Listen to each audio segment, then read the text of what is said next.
Hey Paul, welcome to the MasterCard Cup. Just want to give you an opportunity here to view your swing at regular speed. We'll let that play on through. We'll put you back in your dress position and we'll go ahead and take a look at a few things for you. So while we got you back here in your dress position, let's first of all just take a look at your posture. We can see that your lower spine is relatively straight and on a tilt. Your legs come down into a bent position. Your arms hang down off that tilted spine and the club works out to the ball. So, I mean, you're achieving some pretty decent posture there in association with pretty good balance. If I'm going to work on your golf game, I'd probably just sort of get you to sort of put your tail out and up a little, fire your sternum out, up, and forward a bit.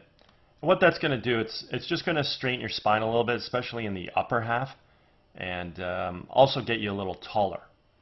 So by getting you a little taller, take your spine from being at about, a 45 degree and now get it maybe at about 54 or so.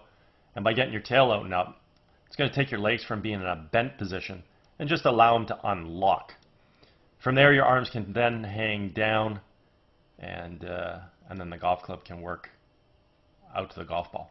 So just sort of taking from this red sort of crouchy, bent position into something a little bit more refined, a little taller, and into this yellow position would be ideal. Obviously, posture is your starting position, and it establishes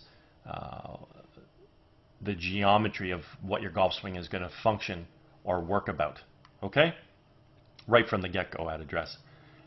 From here, next thing we can observe has to do with your alignment. We can see that your feet are closed. So we take that out towards the fairway, or towards the intended target at least. And what we need to understand is the club face is supposed to run parallel to the feet. Parallel lines on camera will have an appearance to converge. And with that philosophy, unfortunately we can see that you're set up to sort of start the ball out over towards that big tree. Meanwhile, the center of the fairway is sort of back over here. So we're going to have to see some form of compensation in your golf swing that's going to try and get that ball back to red. At this point in time, we can go ahead and do a little split screen comparison between you and Jordan Spieth. Flip Jordan over left-handed to mirror image you. Got some color-coded lines up on the screen just to use as a visual reference as it pertains to swing plane. So hopefully you can see before I actually take a look at the dynamic motion just how the spine is, a little taller, a little straighter, knees not as bent, just a slight refinement in the starting position. Now, with the golf swing, watching Jordan here, want to turn our shoulders, draw our arms and hands back as well as the club, and we want to see the club coming back on plane directly along the red line. Also in the early stages of the golf swing, we want to establish some good wrist hinge into play where we're going to transition the club head from below and in front of our hands to being above and behind our hands. And then from here, we're going to work the club from red up towards the blue-yellow V zone. When we finally set the club at the top of the backswing, we either want to have the right arm and the club situated on the yellow line, anywhere in between the blue-yellow V zone, or physically up on blue as we see with Jordan Spieth. We want to do this with full shoulder rotation and about a very stable left side, all the while maintaining the posture that we achieved with our spinal position at address. With you as we watch you initiate your takeaway here, draw your hands back nicely, pulling the club inside of swing plane. We can see that your club has moved to the right and inside of the red line. From here we're going to have to see some wrist hinge occur so the club can actually recover somewhat back into position. So we do see that wrist hinge, so that's great. And actually from here you start working the club quite vertically now. So you're starting to go inside, and now we're sort of getting that club shaft to get into a bit of a vertical position, and actually as your arms are sort of compressing to your core, so we're not maintaining the arm extension. Your left forearm is compressing to your bicep, your triceps working in behind you. It's causing your right arm to fold. A little difficult to see because we're wearing all black clothing, but certainly your arms are compressing to your body. Now once they've compressed, you do still maintain a pretty decent position here. Whereby we sort of maintain our arm unit, our triangular position with our core. You've turned your shoulders nicely, stable left side, and the club still stays in good position relative to your arms. It would just be ideal to have a little bit more extension. From here, as we create our transition into our downswing, with Jordan Spieth, we can see that he simply wants to move from his left foot to his right. We want to fire the knees and the hips laterally to the target, unwind the core, and fire the hands. In doing so, we want to make sure that we're bringing the golf club from wherever we set in that blue-yellow V zone, that we're bringing the golf club back down onto red. And that's exactly what we see here with Jordan Spieth. The other thing we want to observe is the relationship between the lead form and the golf club. I refer to this as the check mark position. It simply means that the club head right now is remaining above and behind our hands coming into the hitting zone.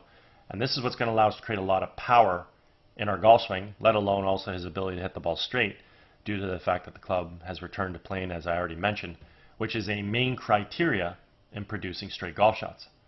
Let's watch you create your transition into the ball here. We see a bit of an over-the-top move there initially.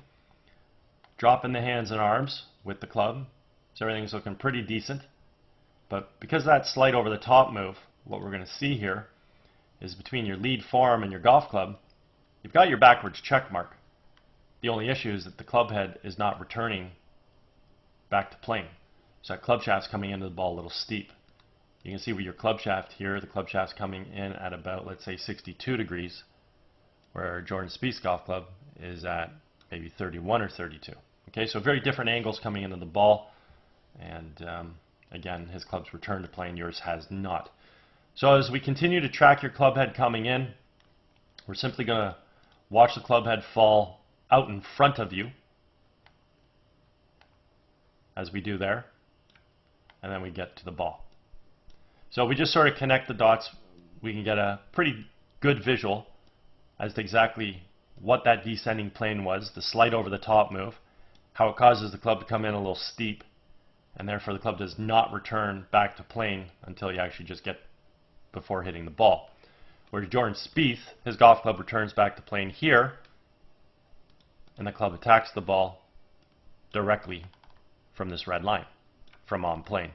And as I mentioned already, this is what produces straight golf shots in accordance to our alignment, assuming that lastly the club face squares up via having a good grip. So seeing that downswing planes are somewhat different here, we can sort of take a look at the path of the club. We can see with Jordan, his golf club, will even move him a little closer to the ball, is inside the ball. It expands out to make contact and then moves through in a nice natural subtle arc. Your club's a little bit too much behind the ball, dropping down and across to make contact. So we can see right there, almost looks like you catch it a bit off the toe. And very simply put, if you square the face up to that path, you'll end up obviously pulling the ball a little bit to the right. Now let's go back to your address position. If you recall, I originally stated that your alignment was where? Yeah, it was aimed out to the left. I mentioned to you you're going to have to perform some form of a compensation to try and pull the ball back to the center of the fairway. Well, this is your compensation. You're simply attacking the ball from outside, striking the ball and moving it to the inside to try and pull that ball back online. If the timing's there, you'll do it. You'll hit what I refer to as a pull straight shot or a subtle pull draw or subtle pull fade, not going to hurt you. But if you happen to over-release the club, what ends up happening is you end up hitting a pull draw or pull hook. If we under-release the club to the same path, incredibly we'll start the ball a little bit further left, even though we're swinging to the right. Club face is massively open at that point, and we'll impart too much right to left spin, and we'll hit some form of a block slice. So the end result of your golf shot is dictated based on the timing of the club face.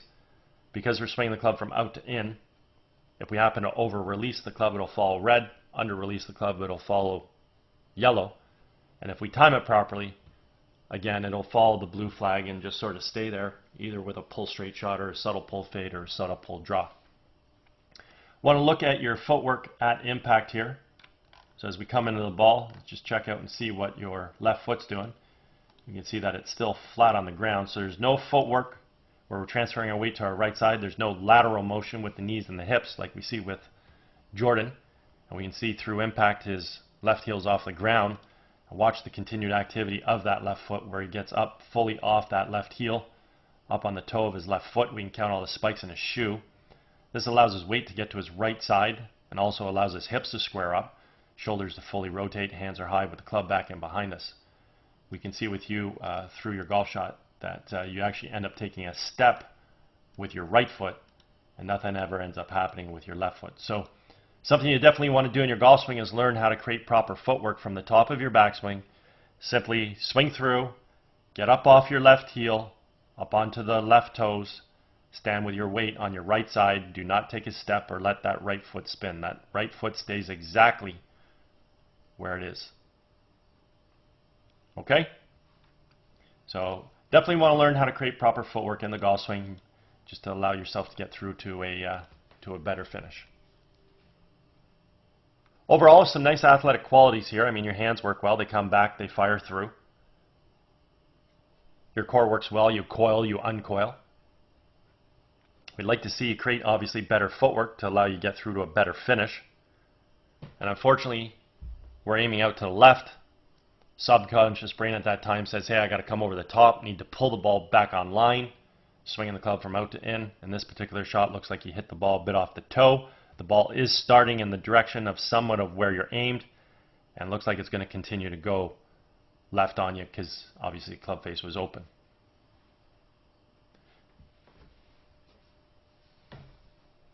Beyond that, just want to create that better footwork through to the finish, and that will definitely aesthetically make your golf swing look a lot better as well. Anyways, if at any point in time you ever want to work on any of these aspects of your golf game, I'm located over at Glen Abbey in Oakville. Be happy to structure a little program for you. Also, if you're involved with any golf tournaments at all, you guys are looking for a unique gift to provide your guests, feel free to reach out. Be happy to discuss my swing analysis services. Anyways, hope you had a fabulous day.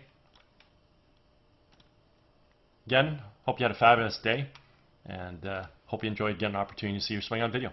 Take care.